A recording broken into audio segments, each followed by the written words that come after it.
Hi everybody. Hello. Hi to everybody. Hi friends. My name is Ravan. I'm from Kadapa. నా పేరు శ్రావణ్. నేను Kadapa U turn ట్రేడింగ్కి hello this hi to everybody. Hello, my name is Ravan. I'm from Kadapa friends. U turn channel, U turn trade లవర్స్కి స్వాగతం. Trading ఈ channel ముఖ్య ఉద్దేశం ఏమిటంటే స్టాక్ మార్కెట్ గురించి చెప్పాలని ఆశపడుతున్నాను. I use to do trading. నేను ట్రేడింగ్ ఒక 7 to 8 years నుంచి నేను ట్రేడింగ్ అన్నది చేస్తున్నాను. అయితే చాలామందికి మనలో దయచేసి ఇది బేసిక్ నాలెడ్జ్ మాత్రమే మాట్లాడతాను, ఓకేనా? సో ఓకే, టైం వేస్ట్ చేయకుండా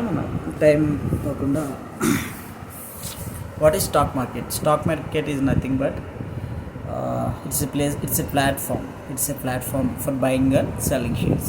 People used to buy and sell shares from a stock exchange through brokers. అంటే ప్రజలు ఎవరన్నా ఫిజికల్గా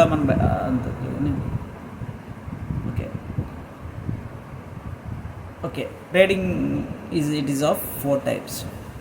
స్టాక్ మార్కెట్ అంటే ఏంటంటే సింపుల్గా మాట్లాడుకోవాలంటే మనం ప్రజలు షేర్స్ని కొని అమ్ముకోవడానికి ఒక ప్లాట్ఫామ్ అనమాట. ఓకే, మరి షేర్స్ ఎక్కడ కొనాలి, ఎక్కడ అమ్మాలి, అమ్మటం కొనడం కూడా, బయింగ్ అండ్ సెల్లింగ్ కూడా. దానికి ట్రేడింగ్ చేయాలంటే ఫస్ట్ మనకు కావాల్సింది ఏంటంటే ట్రేడింగ్ అకౌంట్ ఓపెన్ చేసుకోవాలి. ట్రేడింగ్ అకౌంట్ ఎలా ఓపెన్ చేసుకోవాలంటే ఫస్ట్ థింగ్ ఇది రమ్మీ, క్రికెట్ బెట్టింగ్ లా కాకుండా ఇట్స్ ప్యూర్లీ లీగల్ థింగ్ అనమాట. ట్రేడింగ్ అనేది భయపడాల్సిన లేదు, it's purely legal thing. First of all trading account అనేది మనం బ్యాంక్స్లో తీసుకోవచ్చు. SBI, HDFC, ICICI etcetera. Maximum బ్యాంక్స్లో మనం బ్యాంక్ అకౌంట్ ఏ విధంగా తీసుకుంటాం అదే విధంగా వాళ్ళు కూడా ట్రేడింగ్ అకౌంట్ కూడా మనకి ఇస్తారన్నమాట. అయితే కొన్ని ప్రైవేట్ బ్రోకర్స్ కూడా ఉంటారు. కమిషన్ అంటే పర్సంటేజ్ ఫీజు తక్కువ ఉంటుంది. అది మనకు వచ్చే ప్రాఫిట్స్లో కానీ, లాభాల్లో కానీ, నష్టాల్లో కానీ తక్కువ ఉంటుంది. ఫర్ ఎగ్జాంపుల్ 5 పైసే తీసుకోవచ్చు. 5 పైసేలో మనం ట్రేడింగ్ అకౌంట్ ఓపెన్ చేసుకోవచ్చు, ఎక్సెట్రా. ఇంకా చాలా ఉన్నాయన్నమాట. అదేవిధంగా సరే, coming to point, stock market గురించి సింపుల్గా మాట్లాడుకోవాలనుకుంటే కనుక వాట్ ఈస్ ట్రేడింగ్? ట్రేడింగ్లో చాలా విధాలైనటువంటివి ఉన్నాయన్నమాట. ఫస్ట్ బేసికల్గా ఈ ఒక 5 types ఉన్నాయి. ఇన్వెస్ట్మెంట్ చేసుకున్న shares, investing, options, commodities, currency అంటే డాలర్స్. ఓకే, మరి ఇన్వెస్టింగ్ అంటే ఏంటంటే ఇన్వెస్టింగ్లో కూడా 4 రకాలు ఉంటాయి, 4 విధాలుగా ఉన్నాయన్నమాట. One is short term, one is long term. First is short term, one is mid term, then it is long term. Okay, stocks అనేవి మనం ట్రేడింగ్ అకౌంట్ ఓపెన్ చేసుకున్న తర్వాత అందులో మనం కొంచెం అమౌంట్ అన్నది మనం ట్రేడింగ్ కోసం పెట్టుకుంటాం బేసిక్గా, ఓకేనా? ఫర్ ఎగ్జాంపుల్ ఇన్వెస్ట్మెంట్ అంటే ఏంటంటే, షార్ట్ టర్మ్ అంటే ఏంటంటే, ఒక నా దగ్గర 1 lakh ఉంది, 50,000 ఉంది, 1 lakh ఉంది.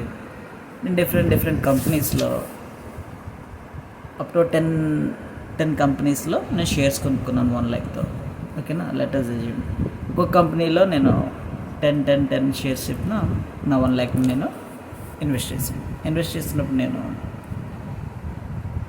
For an example short term investing అంటే ఏంటంటే నథింగ్ బట్ ఒక వ్యక్తి తను కొన్న షేర్స్ని కొన్ని నెలలు కొన్ని రోజులు కొంటాడు. ఫర్ ఎగ్జాంపుల్ ఒక 100 షేర్లు కొన్నాను అనుకోండి. నేను ఒక 100 షేర్లు కొన్నాను కంపెనీలో. నేను ఫర్ ఎగ్జాంపుల్ 500 రూపీస్కి షేర్ నాకు కొన్నాను అనుకోండి. అది ఒక 2 డేస్కో 3 డేస్కో ఒక 30 రూపీస్ ఒక 40 రూపీస్ పెరిగింది అనుకున్నాను. ఒక 40 రూపీస్ పెరిగింది అనుకున్నాను ఒక షేర్ మీద. అప్పుడు నాకు కొన్న షేర్లో 100 కదా, 100 × 40 4,000 రూపీస్ ఈజ్ మై ప్రాఫిట్. అయితే ఈ 4,000లో కొన్ని పర్సంటేజ్ బ్రోకర్ తీసుకుంటాడు.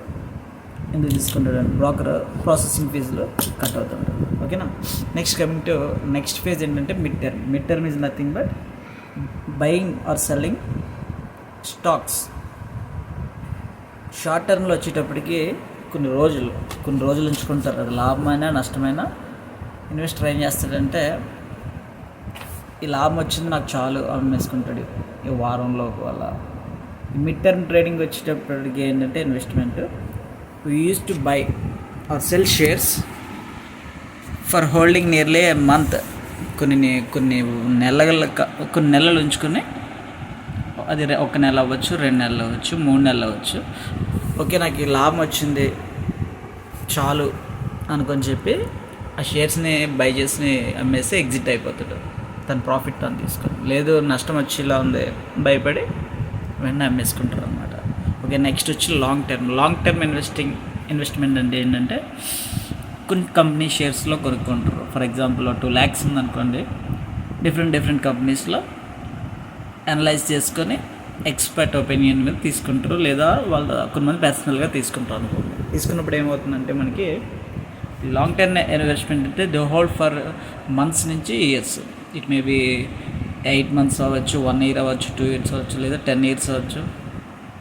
ఇలా లాంగ్ టర్మ్ ఇన్వెస్ట్మెంట్ అనమాట. ఫర్ ఎగ్జాంపుల్ ఒక 100 రూపీస్కి షేర్ కొన్నారు, 1000 షేర్స్ కొన్నాడు 1 lakhకి. ఓకే, ఏమవుతుంది ఇప్పుడు మన 1000 షేర్స్ ఉన్నాయి, 1 lakh క్యాపిటల్ పెట్టుకున్నారు. ఉదాహరణకి మన నాన్నగారు ఎవరో కొన్నారనుకుందాం, 1 lakhకి క్యాపిటల్ పెట్టారు. అప్పుడు బ్యాంక్ ఎవరో చెప్తే ఒక షేర్ వచ్చి 1 lakhకి అప్పట్లో కాబట్టి 100 రూపీస్ ఉందనుకుందాం. 1 lakhకి ఎన్ని షేర్స్ వస్తాయండి? 1000 షేర్స్ వచ్చినాయండి. 1000 షేర్స్ వచ్చినాయి. ఒక 10 years బ్యాక్ మా డాడీ కొన్నారు అనుకున్నాం. ఇప్పుడు 1000 కదా, 1000 ఇంటూ అదో 2 times పెరిగింది అనుకున్నాం. 1 time 2 times పెరిగింది అనుకోండి, 200 ఈక్వల్ టు ఏమవుతుందండి, సంథింగ్ అవుతుంది. సో ఈ ప్రాఫిట్ వస్తుంది అనమాట. ఓకేనా. ఈ ట్రేడింగ్లో ముఖ్యంగా ఉండేది ఏంటంటే నెక్స్ట్ వచ్చేది బ్యాంక్ నిఫ్టీ ఆప్షన్స్ అండి. ఆప్షన్స్ అనేటప్పటికి యూజువల్గా చదువుకున్న వారికి మ్యాథమెటిక్స్లో వచ్చే ఒక పదం ఉంటుంది. ఆ టర్మ్ వింటే ఒక్కొక్కసారి చాలామందికి భయం వేస్తుంది అనమాట. అదేంటంటే ఆల్జీబ్రా. ఏంటండి? ఆల్జీబ్రా గుండె గాబ్రా అనేవారు మాస్టర్. సరే, ఆప్షన్స్ ఎంత అట్రాక్టివ్గా అంటే ఎంత డేంజరస్ అంటే ఆప్షన్స్ అండ్ ఫ్యూచర్స్ ఏంటంటే వెరీ డేంజరస్. ఎంత డేంజరస్ అంటే వితిన్ మినిట్స్లో ప్రాఫిట్ మీరు పెట్టిన 20,000 ఆప్షన్స్ ఒక లాట్ తీసుకున్నారనుకోండి, ఆ 20,000 వితిన్ మినిట్స్ మన టైం బాగుండి మార్కెట్ ట్రెండ్లో ఉంటే కనుక ఆ 20,000 it will be turn into 40, 60, 80, 1 lakh more than కూడా అయిపోద్ది. అది మార్కెట్ రివర్స్ ఉల్టా అయితే కనుక ఆ 20,000 పోగా మీరు లాస్ ఇంకా 40 అవ్వచ్చు. ఎక్కడన్నా మీరు ఖర్చు చెప్తే అలా పడిపోతుంది. ట్రేడింగ్ చేసే వాళ్ళు చాలామంది కూడా ఆప్షన్స్లో జీవితాలు పోగొట్టుకున్నారు. ఇల్లులు అమ్ముకున్న వారు ఉన్నారు, పొలాలు అమ్ముకున్న వాళ్ళు ఉన్నారు, చాలా దారుణమైన పరిస్థితుల్లో జీవిస్తున్నారు. సూసైడ్లు కూడా చేసుకున్నారు. సో ఆప్షన్స్ జాగ్రత్తగా చేయాలి, పోకూడదు. మినిమం తక్కువ లాట్స్తో చేయడం చాలా మంచిది, కానీ అలా చేయలేరు. Thank you friends.